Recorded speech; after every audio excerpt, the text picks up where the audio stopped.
Today I have the honor of inducting Chris Gibbons into this Hall of Honor.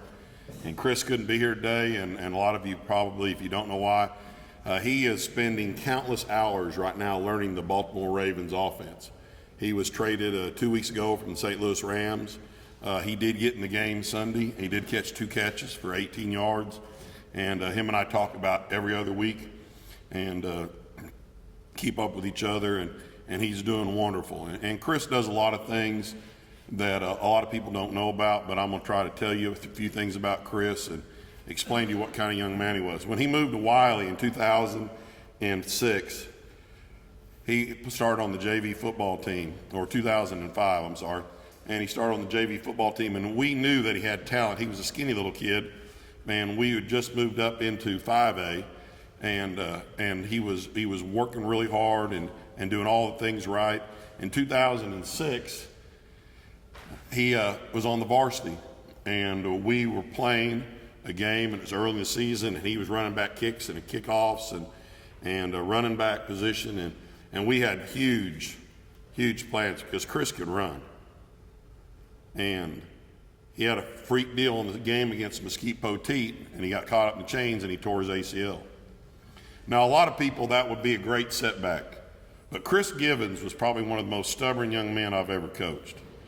And him and I had lots of arguments, lots of tears, lots of crying, and we loved each other, but he was as stubborn as I was. And I was going to protect him, and he just wanted to play. He went through an extensive rehab that year, and that next spring, he was going to run track. And I said, Chris, your knee, you can't run track. And we went out, and I had to almost pull him off track one time with his mother because he was going to run. He hadn't been released yet. And he goes, Coach, I can run. I said, I know you can run. Once he got released, he had a great track season his junior year. He came back his senior year. He was captain.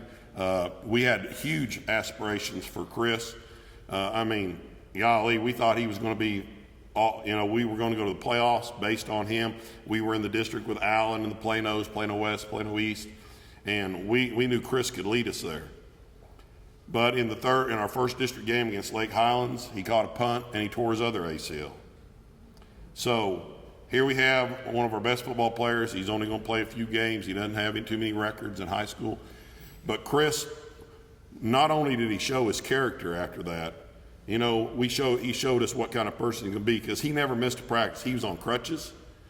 And the funny story about Chris is we were playing Allen.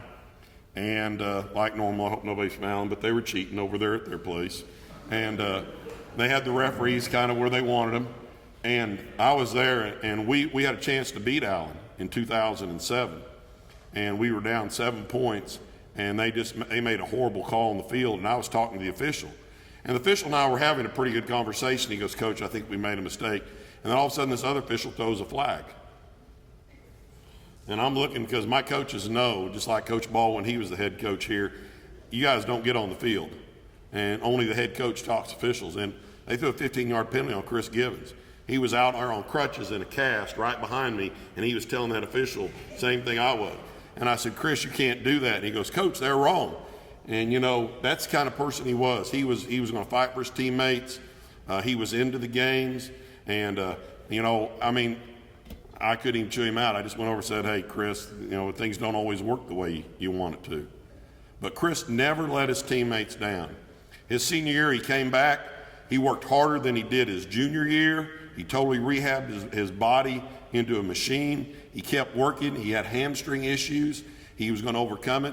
And then that spring, he ran the district race. He ran a 10.009, okay, which is still the school record day. He was also the fastest kid in the state of Texas. The sad part about it is because he had trained so hard to get back in shape, he pulled his hamstring again after the district meet. He ran about a 10.3. He was still district champion, but he was unable to compete in regionals. The great part about it is Chris was a well-rounded student. He had made good grades, and he got an opportunity to play football with the school Wake Forest, which Wake Forest took 2 of our young men that are both in the NFL and gave him a chance, Chris Gibbons and Nikita Whitlock, because both of them made good enough grades to get into a very tough academic school. Chris Gibbons then went on to Wake Forest, and they loved him. And the first thing happened was he got hurt. He got redshirted. pulled his hamstring and everything else, had a little knee problem, but then he took off. Chris's accomplishments at Wake Forest, he finished a 36-game career among Wake Forest all-time receiving leaders with 163 career receptions, fourth in school history, for 2,473 yards, third, and 21 touchdowns, tied for third. He caught a school record 83 passes for 1,330 yards during the 2011 season, breaking another pro football player, Ricky Proehl's record. He also had 7 100-yard receiving games, one shy of the school record. In school history, he became the 29th player in school history to reach 1,000-yard receiving, eclipsing the mark by sophomore season in 2010 at Maryland. He led the nation as a freshman in touchdown receptions with 8. He was named second team freshman All-American by College Football News. Finished third on the team with 45 receptions as a freshman.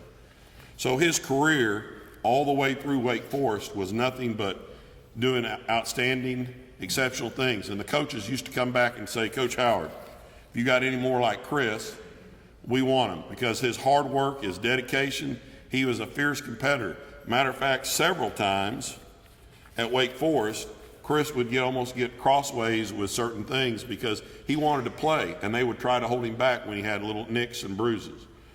Chris became a very just tough competitor. I got the opportunity to go out there and watch Chris play twice in his career, and it was unbelievable what he would do and how he would practice, and the coaches what they would say about him. His freshman, or after he left Wake Forest, he was drafted in the 4th round by the St. Louis Rams. During his freshman year, he set a record in the NFL. And he set the rookie record for consecutive catches of 50 yards or more in 5 straight games. And he led the team in receiving yards that year. Everything else is a work in progress, he says. He's still working very hard. He's had to overcome some injuries. They've also lost the quarterback, and eventually he's been traded. And the Baltimore Ravens think that he's going to be one of their top receivers. And to tell you how dedicated he is, he never uses his knee injuries as an excuse or his hamstrings. He just keeps working all day long. And because of his unbelievable training regiment that he puts his body through, I expect him to be very successful with the Baltimore Ravens.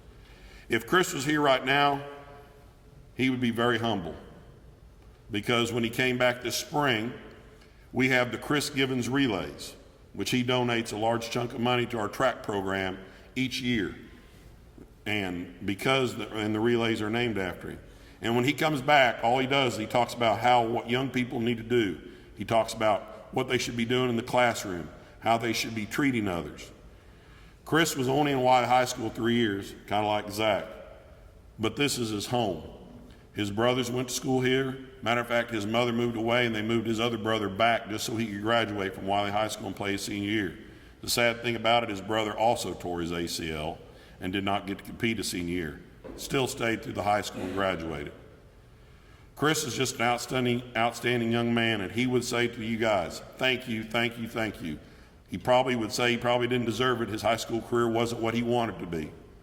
But he'll do everything he can to represent this school and make you proud, because he's always going to be a Wylie Pirate. So on behalf of Chris Gibbons, I'm sure he'd like to say thank you to the Hall of Honor for allowing this great honor. And you know, one thing we talked about the other day, his name's going to be chiseled in that stone out there in Wylie Stadium, Wylie Pirate Stadium, okay? And I'm going to tell you, he's going to be very proud of that. Thank you all.